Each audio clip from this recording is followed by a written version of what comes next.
Muito bem, vamos abrir as nossas Bíblias no livro de Mateus, capítulo 14. Mateus, capítulo 14.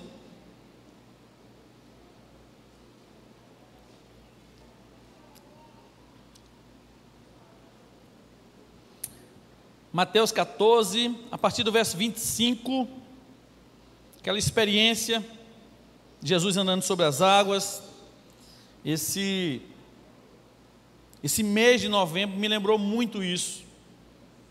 E eu quero ler com vocês Mateus 14, a partir do verso 25 diz: Alta madrugada, Jesus dirigiu-se a eles, andando sobre o mar. Quando viram andando sobre o mar, ficaram aterrorizados e disseram: é um fantasma, e gritaram de medo. Mas Jesus imediatamente lhe disse: coragem, sou eu, não tenham medo. Senhor, disse Pedro, se és tu, manda-me ir ao teu encontro por sobre as águas. Venha, respondeu ele. Então Pedro saiu do barco, andou sobre as águas e foi na direção de Jesus. Mas quando reparou no vento, ficou com medo e começou a afundar.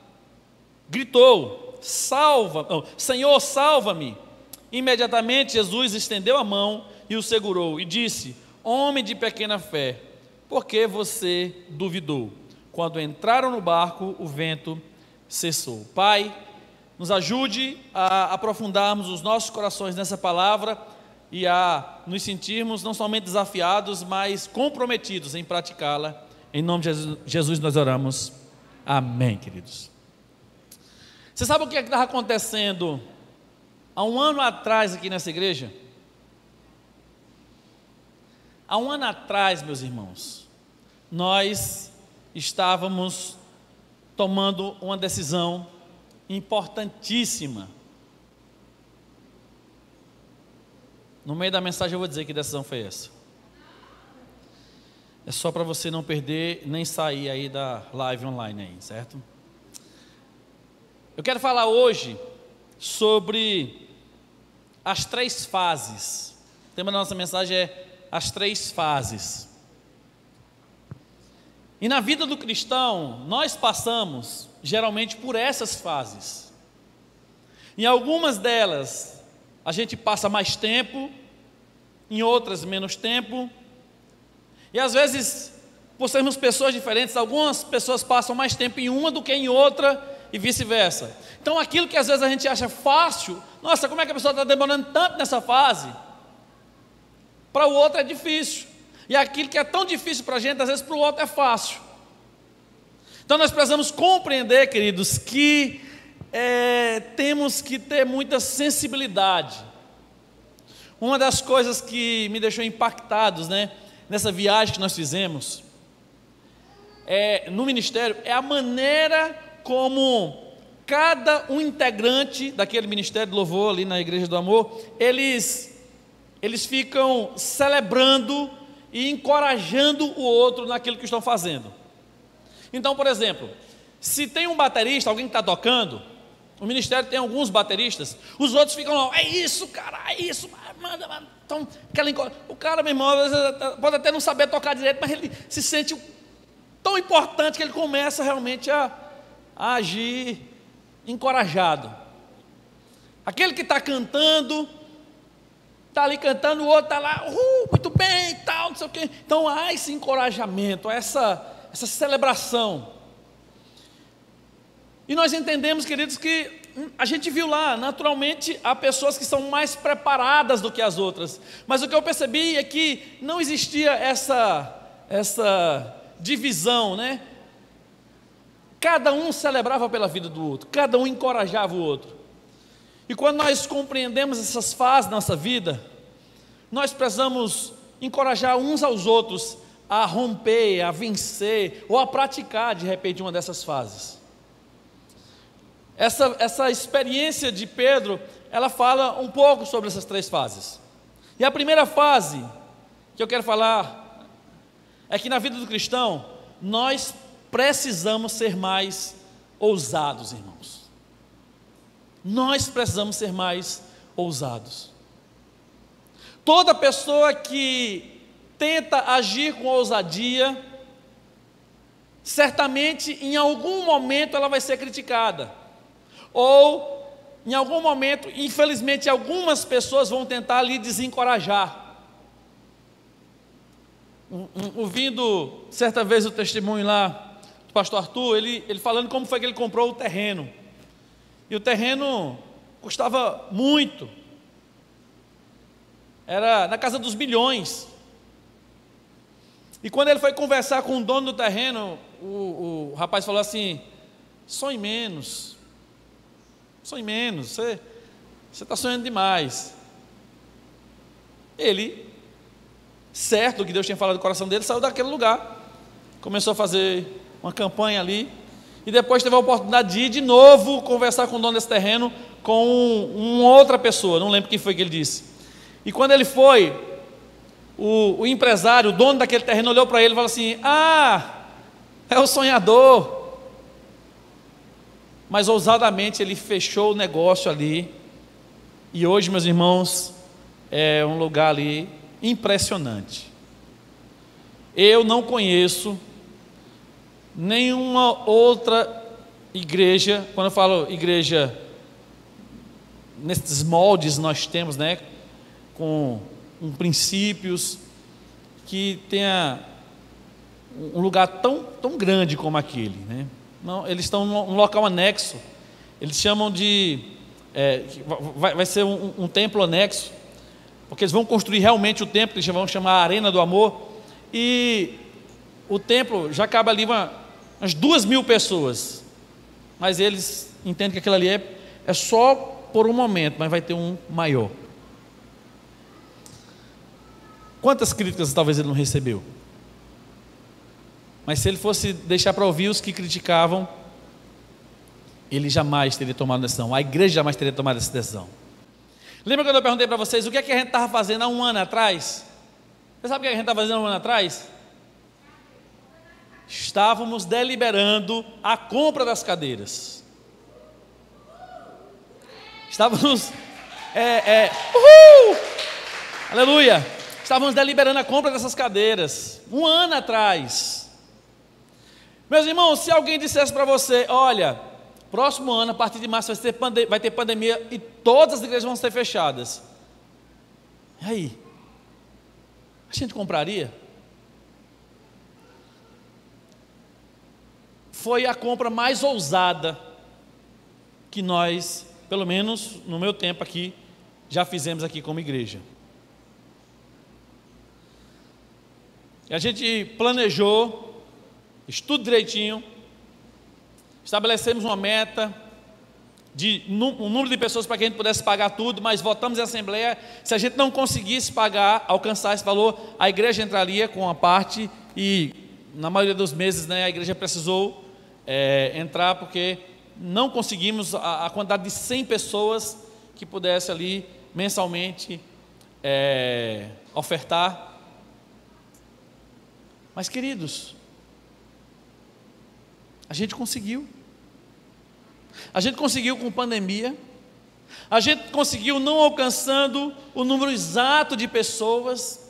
A gente conseguiu em um momento em que o nosso país estava e continua ainda enfrentando uma das maiores crises financeiras. Nós conseguimos, no momento em que nós estávamos enfrentando um vírus desconhecido, e ainda é um pouco desconhecido, não sabemos tudo sobre ele, mas você hoje está sentado naquilo que há um ano atrás nós estávamos deliberando.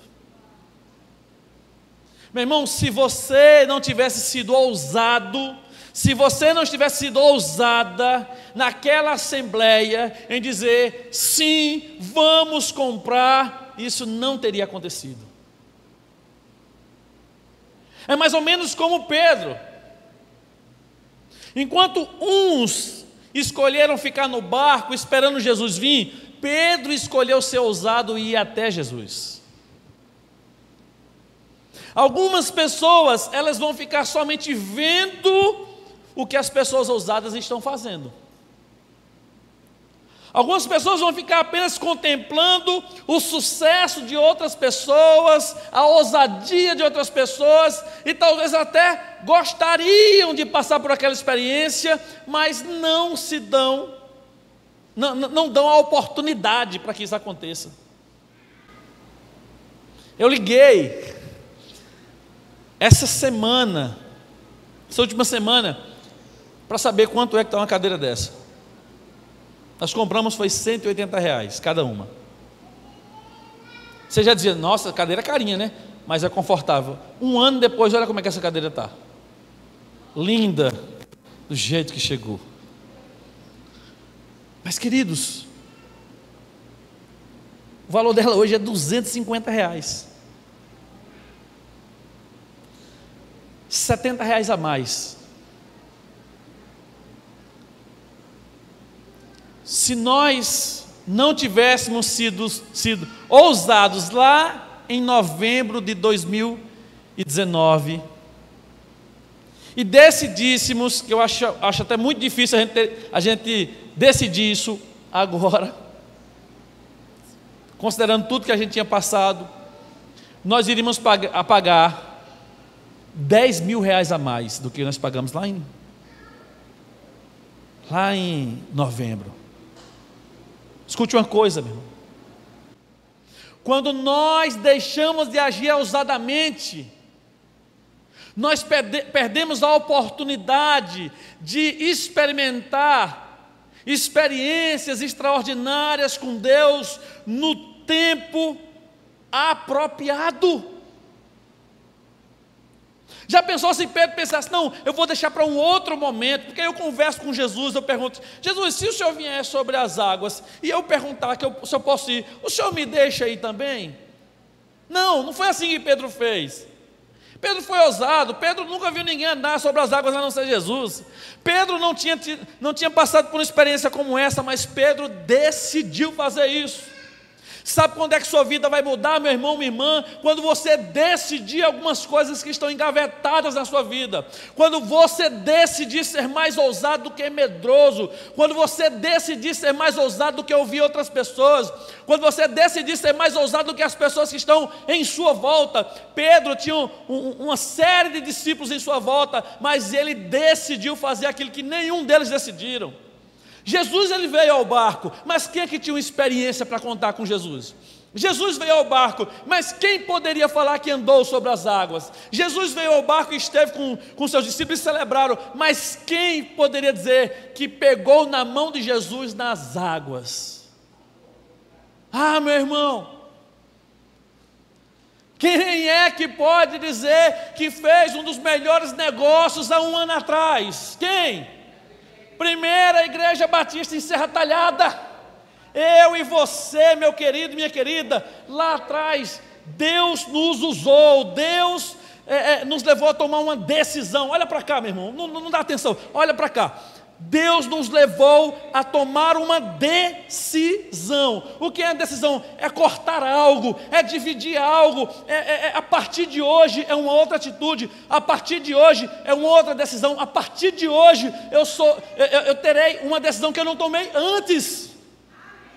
Meu irmão, quando as pessoas chegam aqui, elas ficam encantadas. E nós louvamos ao Senhor por isso, porque nós queremos, meus irmãos, ser encorajadores para essas pessoas. Nós queremos que as pessoas aqui do sertão, elas não olhem pensando que são coitadinhas, elas olhem pensando que o Deus que age nas capitais, um Deus que dá em abundância em algumas igrejas, também derrama sobre a nossa igreja. Um Deus que age abundantemente em outros lugares, Ele também age abundantemente no nosso meio, mas Ele está precisando de uma pessoa que seja ousada e que diga, eu vou andar sobre as águas, eu vou tomar a decisão que eu deveria ter tomado lá atrás, eu vou levar aquelas palavras, aquela pessoa que eu quero ganhar para Cristo, que eu não levei até hoje. Meu irmão, minha irmã, se você for mais ousado, se você for mais ousada, você vai mudar uma fase da sua vida, você vai avançar para onde Jesus espera que você avance. Aí você dizer: pastor, para mim é tão difícil. Eu imagino que para você seja difícil, porque nós somos diferentes, mas a minha missão como pastor, a minha missão como irmão em Cristo, a minha missão como homem de Deus é te encorajar, meu irmão, e dizer: ei, Deus não ama mais a minha vida do que a sua vida, Deus não ama mais a primeira igreja do que outra igreja, Deus nos ama incondicionalmente. Então, meu irmão, o Deus que abençoa uma pessoa que naturalmente consegue ser ousado, é um Deus também que abençoa uma pessoa que naturalmente não é ousado, mas decide agir ousadamente.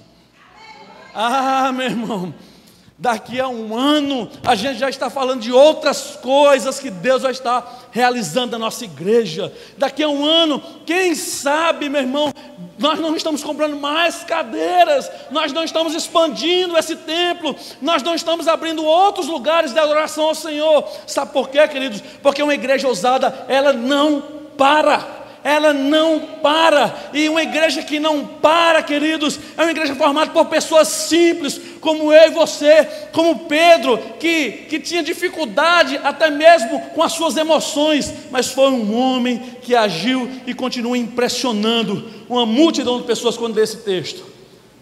Que fase você está vivendo hoje? Talvez você precise viver hoje é a fase da ousadia. Que decisão você precisa tomar, meu irmão? Ah, pastor, mas existe um risco. Pedro também existia um risco de botar o pé e afundar. Pedro existia um risco, mas ele ousou, porque Deus confirmou no coração dele: venha. Quando Jesus disse venha, Jesus estava esperando para realizar aquilo que aquele coração ousado decidiu. Alguém poderia dizer assim: Pedro só quer ser melhor do que a gente, só de ficar humildemente como a gente aqui no barco, orando, agradecendo, obrigado, porque não é um fantasma, Senhor. Não, Pedro vai andando sobre as águas. Talvez quando Pedro voltou, algum poderia até ter dito assim: muito bem feito. Se eu fosse o peixe grande, a baleia que engoliu Jonas, eu tinha engolido você também. Porque tem gente que é assim, não faz nada, não ousa em nada e quer que todo mundo se nivele a ele. Não, meus irmãos, nós vamos nos inspirar nos melhores, nós vamos nos inspirar no nosso Deus, no nosso Jesus, que quando encontra um mar e o exército de Faraó lá atrás, diz que o mar se abra, que o mar se abra. Quando encontra um coração duro igual ao do Faraó, tome 10 pragas. Tome 10 pragas. Escute uma coisa, meu irmão.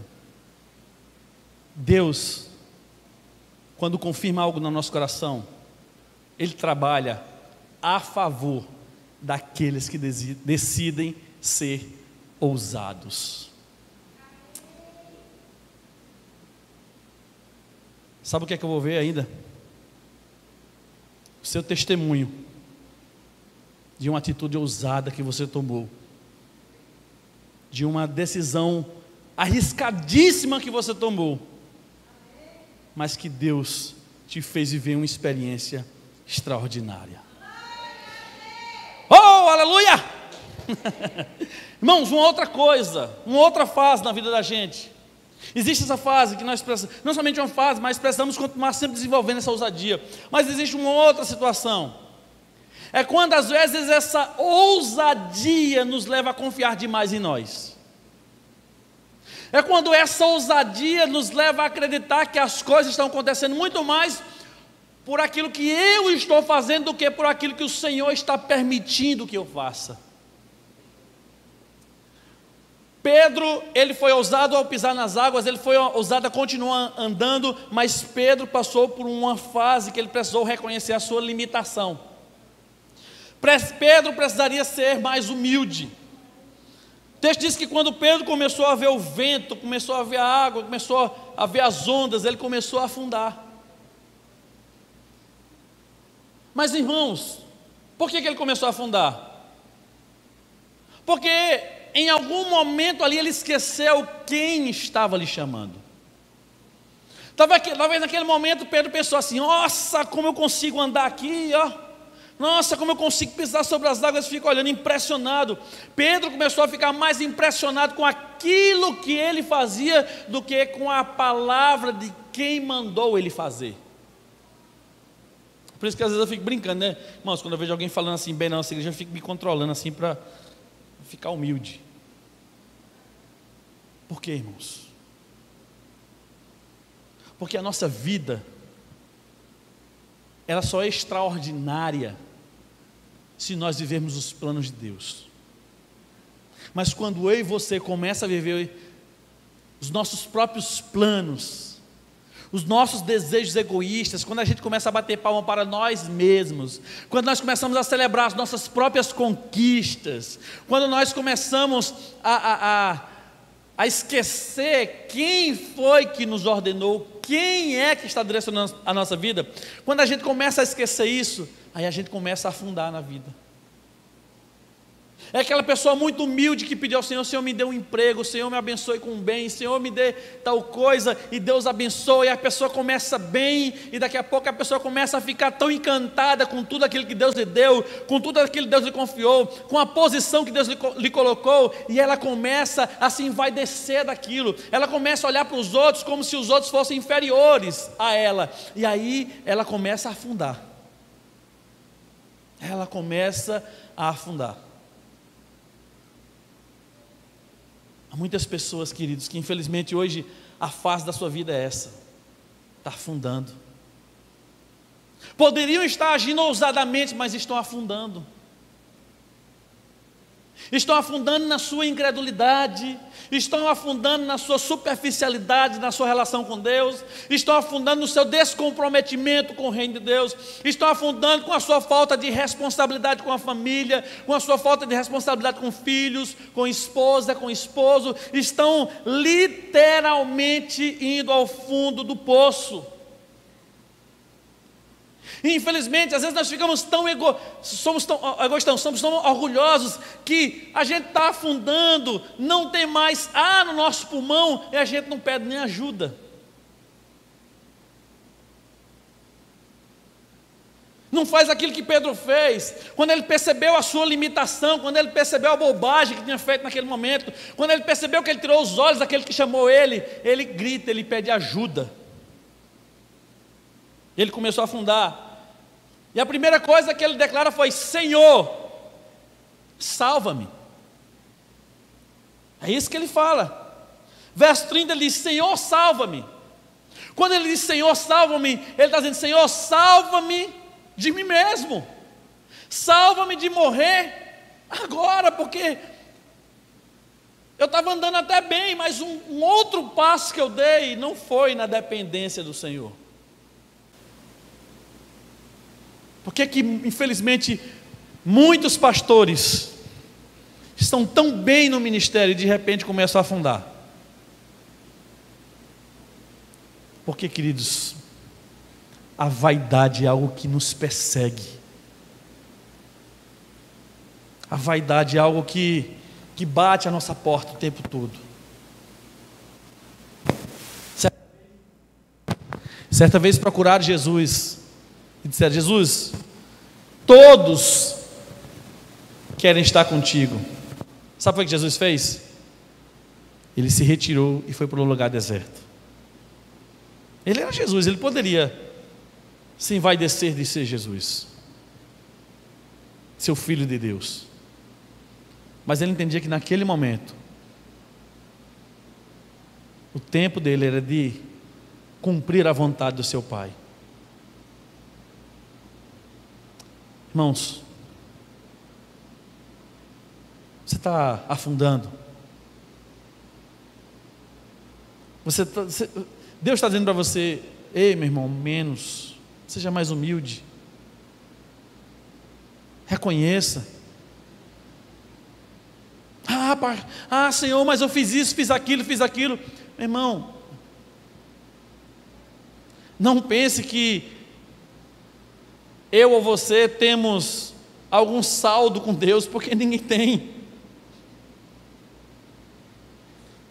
O único saldo que nós temos com Deus não foi nem a gente que pagou, foi o Filho dele que pagou, por causa do amor dele.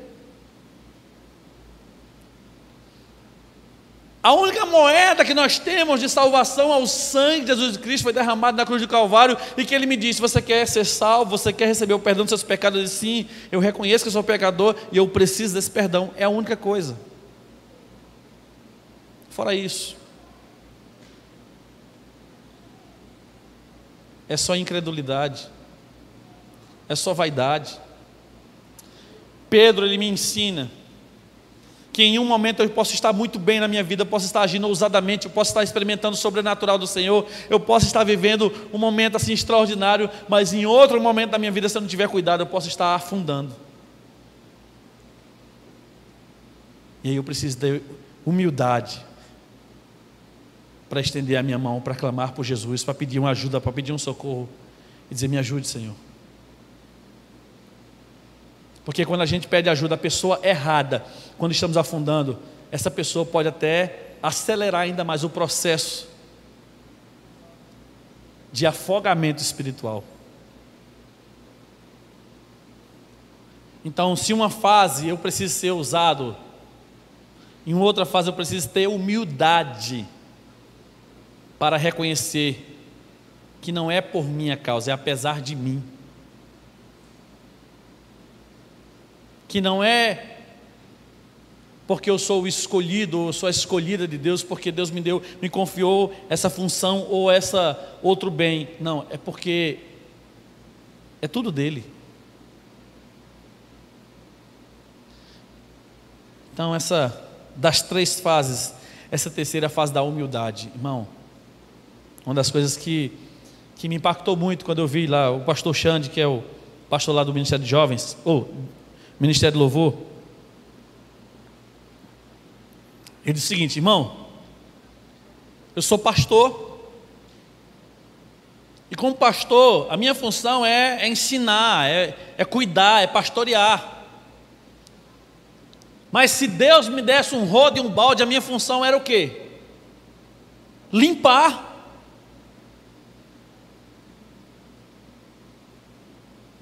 Se Deus me dá um púlpito, a minha função é pregar. Se Deus me dá uma voz, a minha função é cantar. Se Deus me dá um talento de tocar, é tocar. Se Deus me dá um talento de ouvir, é ouvir. Meu irmão, eu preciso colocar em prática aquilo que Deus me deu, e eu não posso me envaidecer por causa disso.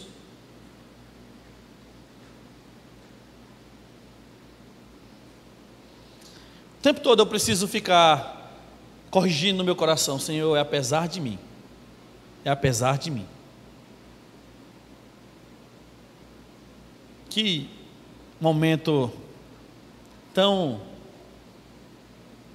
impactante, aquele momento que nós cantamos a Ele a glória, né? Final do último culto. E eu precisando entender: Senhor, se eu não tiver cuidado com a minha vida, eu vou estragar isso. Então eu preciso estar alinhado com a tua vontade. Se você não estiver alinhado com Deus, você estraga a sua vida, você estraga a sua família, você estraga a criação dos seus filhos, você estraga o seu ministério, você estraga o seu futuro, e você afunda. Mas tem uma terceira fase, irmãos. Tem uma terceira fase que, se você não passou ainda, você vai passar. E essa terceira fase é a fase de aprender a recomeçar. Aprender a recomeçar, irmãos, é muito desafiador. O texto diz que depois de gritar: salva-me, verso 31, imediatamente Jesus estendeu a mão e o segurou. Pedro precisava de uma mão para colocar ele de pé, porque ele era limitado, ele não sairia dali. A Bíblia diz que Jesus levou Pedro até o barco e disse para ele: homem de pequena fé, por que você duvidou? Jesus apontou a limitação. Pedro, sua limitação foi a fé. Teve uma fé muito pequena aqui. Poderia ter continuado sendo ousado, mas fraquejou aqui. Aí tem uma terceira fase. A Bíblia diz que quando entraram no barco, verso 32, o vento cessou. Então os que estavam no barco o adoraram, dizendo: verdadeiramente tu és o Filho de Deus. Existe uma outra fase, queridos, é a fase do recomeçar. Fica imaginando Pedro, estava andando sobre as águas, estava no cume do monte, Pedro estava impressionando todo mundo. Pedro agora entra no barco, com a roupinha toda molhada, talvez com o cabelo todo molhado, talvez com uma vergonha danada. Porque se eu sou Pedro, eu desço os primeiros passos, imagina, posso ir até o Senhor Jesus? Pode, eu, botar esse pezinho,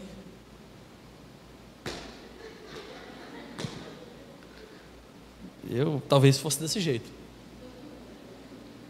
Imagina Pedro, né? Eu acredito que Pedro era um cara que ele gostava de aparecer, né? Então imagina ele lá, né? Só andando na água, chegando até Jesus. Depois ele começa a perceber, opa, o vento ficou mais forte, começa a afundar.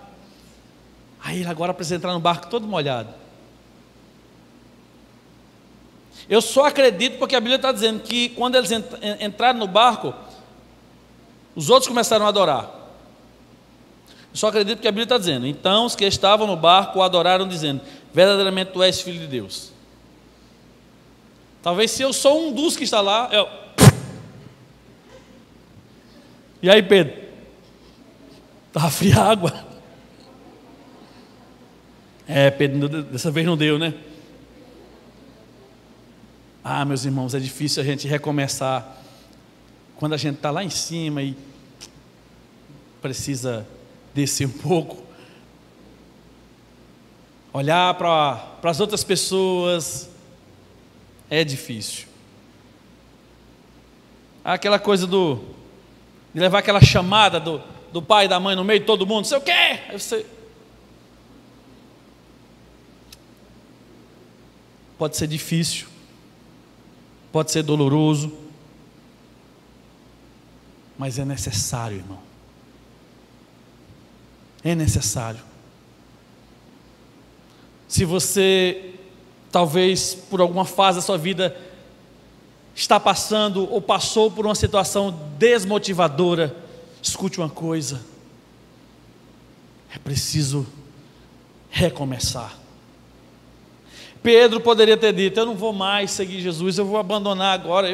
A primeira oportunidade que eu tive de fazer uma coisa extraordinária aqui, a besteira que eu fiz.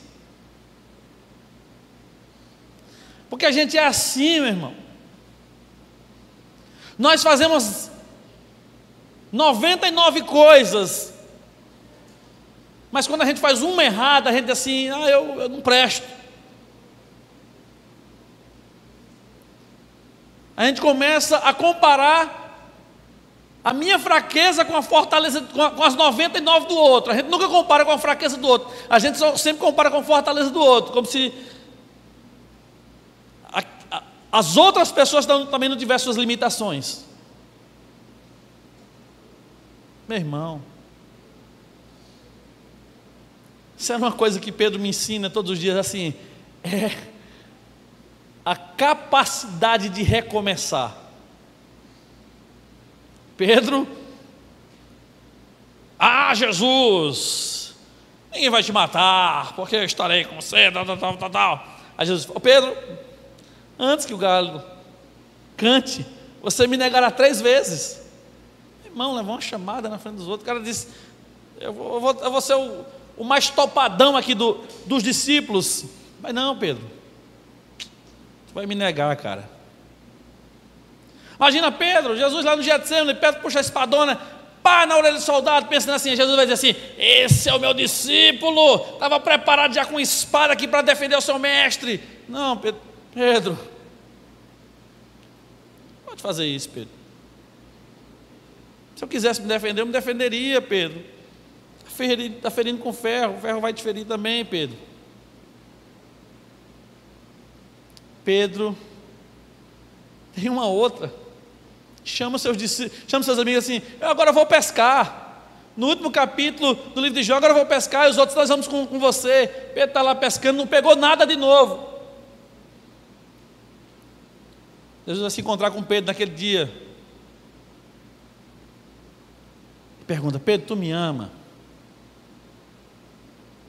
A paciência de Jesus é impressionante.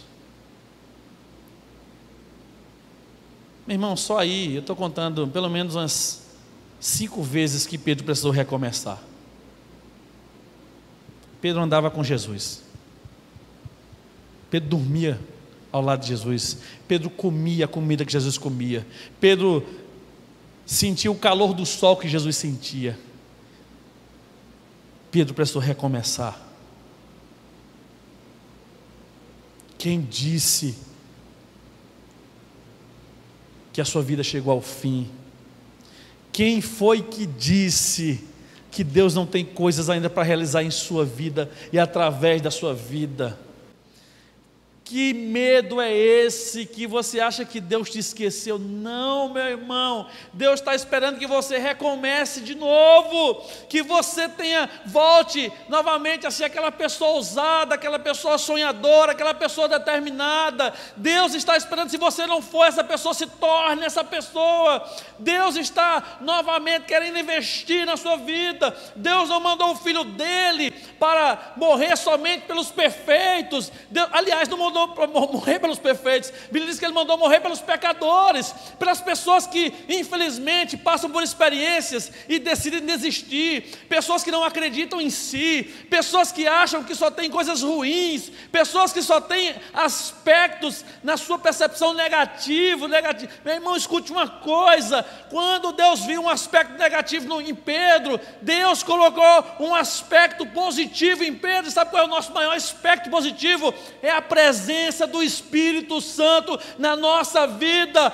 Meu irmão, o Espírito Santo é nosso maior professor. Quando a gente erra, ele nos corrige e diz, a direção é essa, o caminho é esse, o destino é esse. Aí a gente vai lá e tropeça, erra de novo, e o Espírito Santo nos incomoda e diz, volta para cá, vamos por aqui, e ele vai nos corrigindo. Meu irmão, se você está ouvindo essa mensagem agora, e se o Espírito Santo está dizendo, olha, está vendo aí o que você precisava ouvir? Está vendo aí o que você precisava ouvir? Está vendo aí a decisão que você precisava tomar? Está vendo aí o que você precisa fazer antes que esse ano acabe? Meu irmão, se o Espírito Santo está falando no seu coração, em nome de Jesus, recomece. Não importa se as pessoas vão rir, não importa se as pessoas não vão acreditar em você, não importa se as pessoas já desistiram de você. Existe uma pessoa que não desistiu, nem nunca vai desistir. Essa pessoa se chama Deus Todo-Poderoso. Mandou Jesus, mandou o Espírito Santo e mandou o pastor da primeira igreja dizer para você, não desista, recomece agora, em nome de Jesus. Meu irmão, levante-se com ousadia, meu irmão, levante-se com ousadia. Aquele que começou a boa obra na nossa vida, que começou a nos salvar, que começou a nos santificar, vai completar essa obra. Eu quero dizer para você, em nome de Jesus, Deus vai continuar completando a obra dele na primeira igreja batista em Serra Talhada, na sua família, no seu trabalho. Você vai trazer, infelizmente, muita inveja para as pessoas.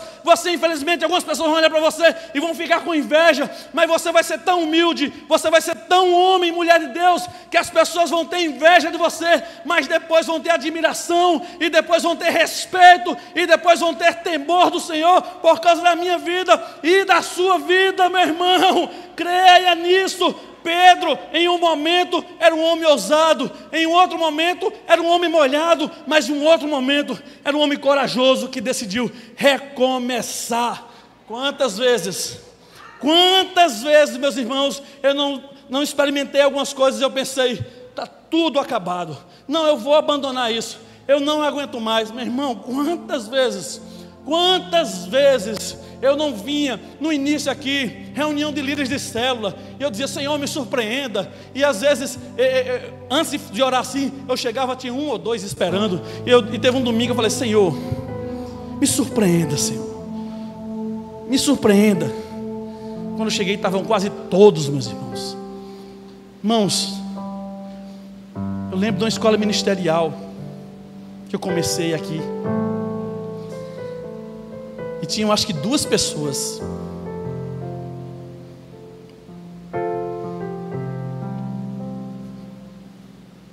Naquela hora, o diabo falou no meu coração: não vai dar certo o seu ministério. Não vai dar certo. Quantas vezes eu não cheguei em casa, e às vezes até sem compartilhar com minha esposa. Gosto muito de meditar nas madrugadas. Quantas vezes eu não chorei? Quantas vezes eu não disse: o Senhor tem um pastor melhor para aquela igreja? Quantas vezes? Quantas vezes eu não pensei em retroceder? Muitas, irmãos. Muitas. Às vezes por decisões erradas que eu tomei. Às vezes por uma maneira errada, como eu falei. Às vezes por não ter o nível de organização que eu gostaria de ter.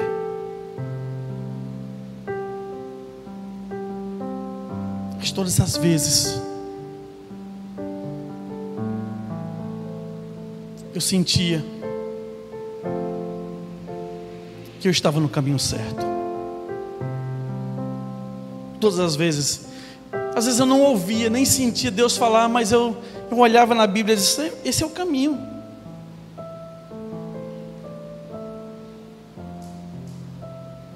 Eu lembro de uma reunião que eu tive com os líderes aqui. Eu falei: irmãos, estava todo mundo desestimulado. Eu falei assim: irmãos, eu não sei se vocês querem desistir, mas eu tomei uma decisão. Eu não retrocedo.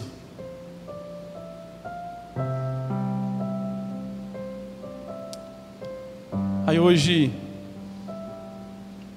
Luiz estava compartilhando comigo um texto que ele estava conversando com uma pessoa, e a pessoa falando a respeito assim da nossa igreja. E eu perguntei: Luiz, a gente está no caminho certo? Foi o que você disse. A gente está no caminho certo, sim. A gente está no caminho certo, sim, irmão. Se eu tivesse desistido quando tinha 2 pessoas assistindo à escola bíblica, nós não tínhamos chegado até aqui.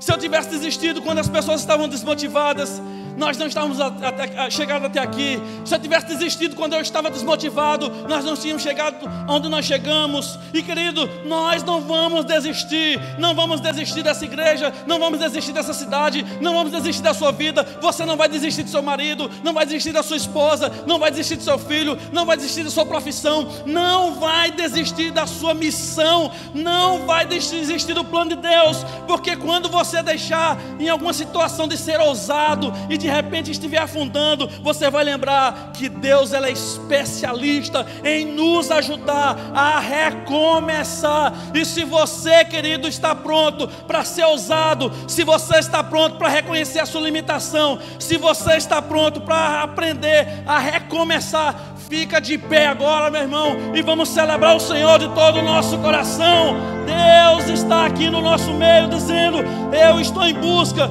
de uma geração, de um povo escolhido. Eu estou em busca da geração do ano 83, porque essa igreja esse ano está fazendo 83 anos.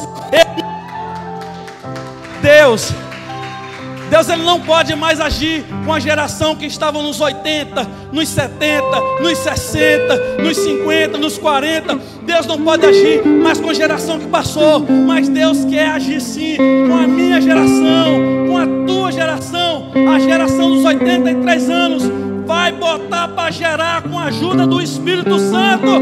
Aleluia!